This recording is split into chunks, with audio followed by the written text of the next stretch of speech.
Okay, so, we're back and diving deep this time into something truly remarkable. Absolutely. You shared some pretty intense material with us, Hmm. and we're going to unpack it all today. Definitely. This is the story of the Uruguayan Air Force Flight 571, Yeah. a rugby team, heading into the Andes back in 72, and it turned into this unbelievable 72-day fight for survival. Incredible. So we're going to delve into those pivotal moments, Yeah. the decisions, Yeah. the resilience, really kind of understand what allowed this extraordinary story to happen. What strikes me right away is just the fact that, a routine flight Right. turns into this extreme test of human endurance. Yeah. The information you shared from the Wikipedia excerpts, it gives us a factual backbone. Right. But even in that straightforward account, you can see just how enormous their ordeal was. Yeah. And so I think our goal here is to go beyond, kind of the just basic timeline Right. and really understand, those core challenges they faced and the just almost unimaginable choices they had to make. Yeah, absolutely. So let's start by setting the scene. Okay. Forza Area Uruguaya Flight 571 Mm-hmm. departed on Friday, October 13, 1972. Oh, Unlucky for some, as they say. right, right.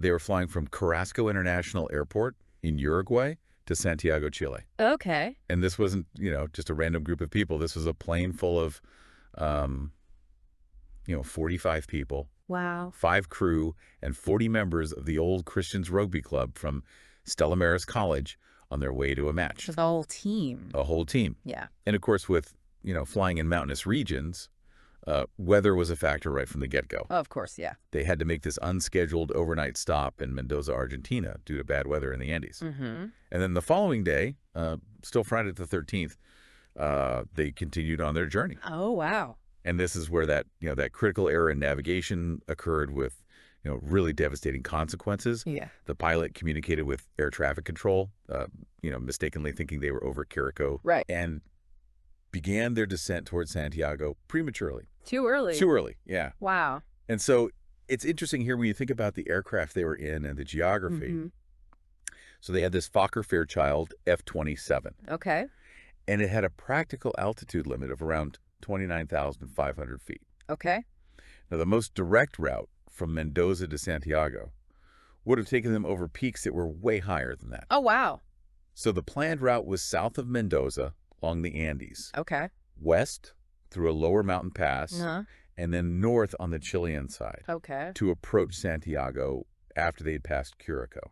Okay, so a little bit more of a roundabout way. Yeah, exactly, to get under those peaks. Yeah. So that mountain pass was obscured by cloud cover.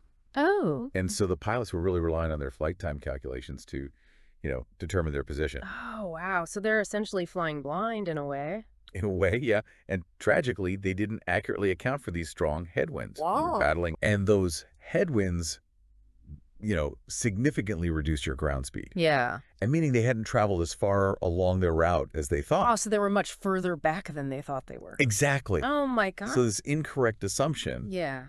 that they were, past this huge mountain range Right. led to that early descent. And put them right in the path of those peaks. Right into those peaks. Oh. And so the impact is just brutal, as described in the information you provided. Yeah. They hit an unnamed peak, later identified as Cerro Celler, or Glacier de las Lágrimas. Wow. It's the Glacier of Tears, Oh, wow. at roughly 13,800 feet. Okay. And the sequence of destruction is just brutal. Oh, gosh. The right wing sheared off. Yeah. It swung back and tore away the tail section. Oh, my gosh. Then the left wing was ripped off. Oh. And then what remained of the fuselage slid down this steep slope and came to a stop in a snowfield. You can barely imagine the violence of that. It's incredible. So obviously the aftermath was just as catastrophic. Mm-hmm. 12 people died on impact or very shortly after. Yes. Another 5 by the next morning. Oh, wow. One more on the 8th day. Okay.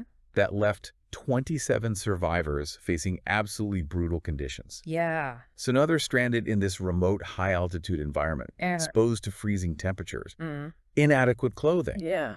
Many had severe injuries, including broken legs from being trapped in the wreckage. Right. So, now they have a significantly smaller number of people Right. facing these really harsh conditions. Yeah. It kind of begs the question, how did they even begin to survive? Right. Because on top of all of that, they were totally unprepared. Yes. They had no crampons for the ice. Right. And even more importantly, they didn't have eye protection. Oh, yeah, the glare. Yeah, the blinding glare off the snow. Yeah. We see in the information you provided that Fido Strauch, one of the survivors, Right. he actually improvised sunglasses Oh, wow. from the cockpit sun visor. Really? Yeah, it's amazing. Wow. Just that little act of ingenuity in the face of, this overwhelming adversity. Right. And of course, a critical thing that they were missing was medical supplies. Yeah. Luckily, 2 of the survivors were medical students. Oh, wow. And, they played this really important role in providing what basic care they could. They Yeah. were making splints, bandaging wounds with whatever they could find. Yeah. And so, obviously limited, but in those initial hours and days, Right. that must have been absolutely vital. Yeah, absolutely. So as that first week passed, Yeah. the outside world did launch search operations. Okay. 3 countries were involved. Mm-hmm. But the information, points out that the white fuselage against the vast snow Yeah. made it almost impossible to spot from the air. Wow. So after 8 long days, the search was called off. Oh my gosh. Can you even imagine? I can't. Just the crushing psychological blow Um, that must have been. And then, as if their hopes couldn't get any lower. Yeah. Roy Harley, this other survivor, he discovered the small transistor radio amidst all the debris. Okay. And on the 11th day, Wow. they received the devastating news that the search had been abandoned. Like a movie. It really is. Yeah. And it's so powerfully recounted in Piers Paul Reed's book, Alive. Right. But that moment, is a real turning point in their ordeal. It really is. And in the Wikipedia entry, it really highlights Gustavo Nikolich's reaction to that. Okay. Upon hearing this news, instead of giving up, he rallies the others Oh, wow. with this almost unbelievable statement. Okay. He says, there's some good news. We just heard on the radio. They've called off the search. Oh, my. And P.S. was like, how is that good news? Yeah. And Nikolich says, because it means we're going to get out of here on our own. It's fascinating how one person's mindset Right. can have such a profound impact. I know that single act of defiance, that shift in perspective, Yeah. must have been monumental in preventing total despair. Yeah, absolutely. And, you wonder, were there other conflicting reactions or moments of doubt at that time? Yeah, were there people who were like, no, I can't do this? Yeah, because it's a lot to take in. Totally. The accounts suggest, initial shock and disbelief. Yeah. But Nikolich's conviction really seemed to act as a catalyst. Right. And so this realization that they had to rely entirely on themselves, Yeah. as terrifying as that, was it also galvanized them into this new kind of resolve. Right, because now it was like, we have to do something. Exactly. We can't just sit here. Yeah, we have to confront the situation head on. Right, and so their situation was undeniably dire at this point. Right. Their food supplies were incredibly limited. Yeah. They had a few chocolate bars, Uh-huh. some meager snacks, a small amount of wine. They started meticulously rationing these tiny provisions, dividing them into these microscopic portions Oh, to try to make them last. yeah. And another example of ingenuity, Fido Strauch, Mhm. he devised this method for melting snow for drinking water, Oh, wow. using pieces of metal from the airplane seats. Oh, smart. So the sun would heat the metal, Okay. melt the snow that was placed on it, Yeah. and the water would drip into empty wine bottles. Basic, but crucial. Crucial for survival at that altitude. Yeah. But even with those incredible efforts, with 26 people, Sure. those initial supplies were just depleted so quickly. Yeah, they would have to be. Yeah, and the environment offered absolutely no natural sustenance. No, there's nothing around. There was nothing. Wow. No vegetation, no animals. Right. And this led to the unthinkable decision Yeah. to consume the flesh of their deceased companions. I mean, can you imagine the Oh, yeah. emotional weight of that decision? It's huge. These weren't strangers. Right. These were their classmates, their teammates, their friends, people they'd known for years. I know. And Nando Parado, in his book Miracle in the Andes, he gives this very stark description of the physical realities that drove them to this. Right. They were dying of hunger. Oh, wow. And he talked about how they desperately tried to find anything. Yeah. They were chewing on leather from suitcases, the foam from seat cushions. Oh, my God. Knowing it probably wouldn't do any good. Just out of desperation. Pure desperation. Yeah. And so, you mentioned the weight of that decision Yeah. to resort to cannibalism. Were there people who just said, no, I can't do this? Yeah, there was a lot of resistance initially, Okay.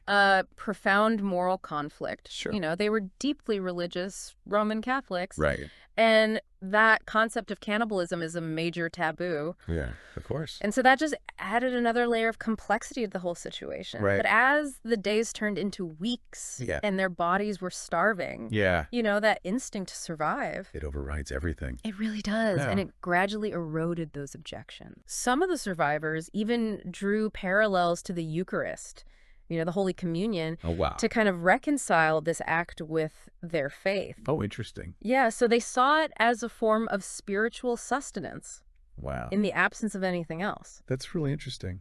But, ultimately the reality was they were going to die Yeah. if they didn't find a source of, protein and calories. Right. And that just outweighed everything else.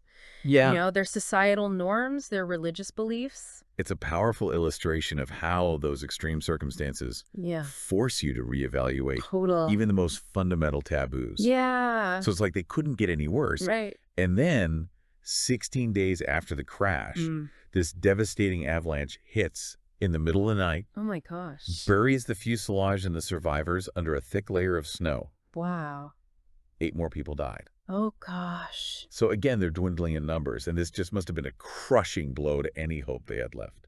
Yeah, can you imagine surviving the plane crash Yeah, and then being buried alive? it's like a nightmare. Yeah, the psychological toll of that must have been immense. Did they talk about how they even coped with that trauma? The accounts suggest there was this period of intense despair, Yeah. feeling of utter helplessness, Yeah. the loss of more friends coupled with just the claustrophobia of being buried alive. Yeah. It took a huge toll. Yeah. But it also seemed to reinforce the understanding that rescue was unlikely.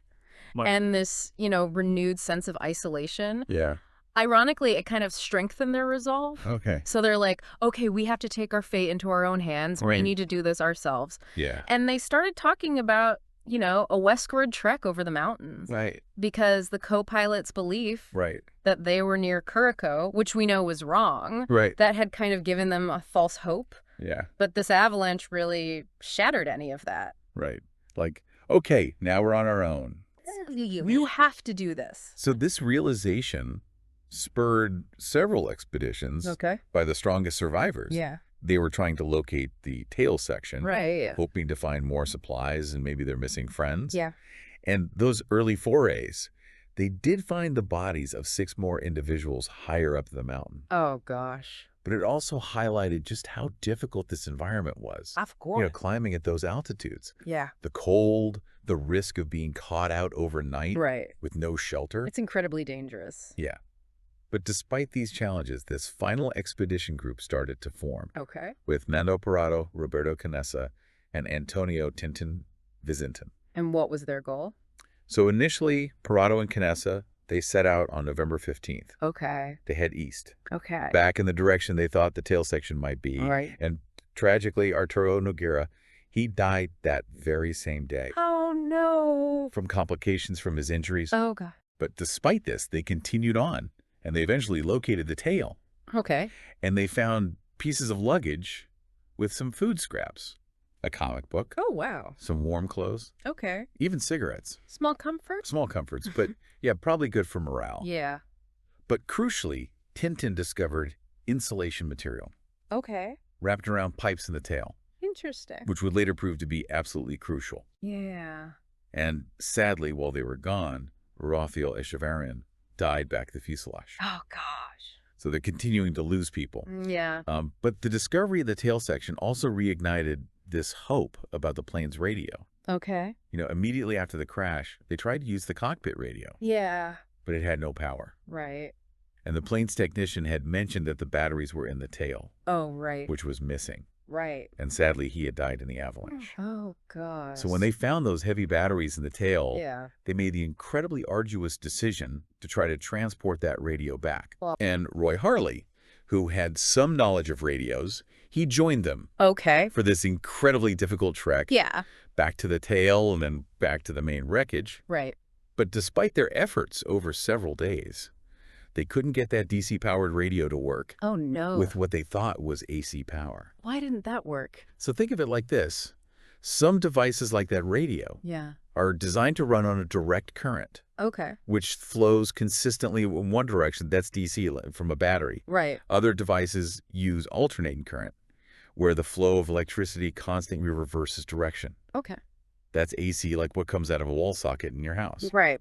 So trying to power a DC device with AC power is like trying to fit a square peg in a round hole. Right. They're just incompatible. The systems just don't talk to each other. They don't talk. Yeah. And so this was a heartbreaking setback. Yeah. Another moment of hope dashed. Hope dashed, yeah. But from that disappointment came a crucial innovation. They realized their only chance was to go west over those mountains. Right. But they also knew how cold it was at night. Deadly. Yeah. Yeah. They couldn't survive without shelter. Right. And that's when the idea for the sleeping bag emerged. That's incredible. And Parado describes this so vividly in his book. Yeah. They realized they could cut and sew the insulation from the tail section together Okay. to make this large quilt. Yeah. And then by folding it in half and stitching it up, Okay. they could create this insulated sleeping bag big enough for 3 people. Wow. And that combined body heat would give them a much better chance of surviving the cold nights. And what's amazing is that Carlitos Paez, he knew how to sew. Really? His mother had taught him. Wow. And he used needles and thread from his mother's beauty case, Oh my God.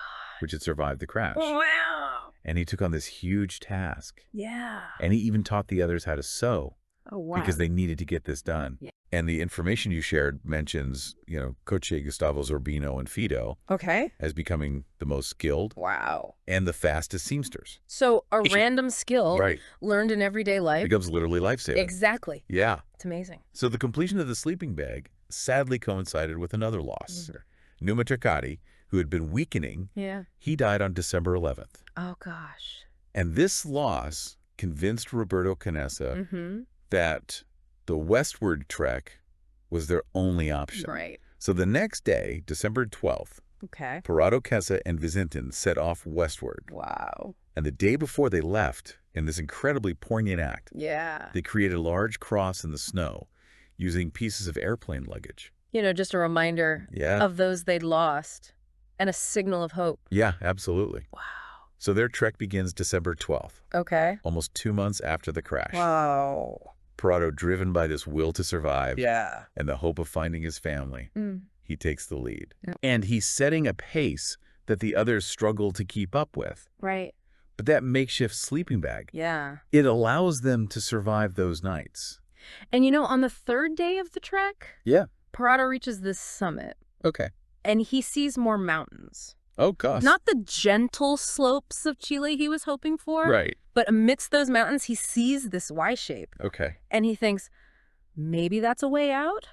So recognizing that the climb was tougher than they thought Yeah. and their food was running out, Yeah. they decided to send Vizintin back. Oh, wow. He was younger and maybe not as strong, and they knew they needed to conserve their resources. Yeah. And amazingly, Vizintin, he goes back so quickly. Wow. He makes a sled from pieces of the plane Really? and gets back to the fuselage in like an hour. Wow.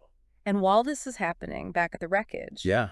the survivors experience this brief surge of hope. Okay. On December 15th, they think they see their cross in the snow spotted by a Uruguayan plane. Oh, wow. But 2 days later, Yeah. they learn it was actually an Argentinian meteorological cross Oh, God. somewhere else completely. Wow, the ups and downs. I know, it's just unbelievable. Yeah. But Parado and Canessa, they keep going?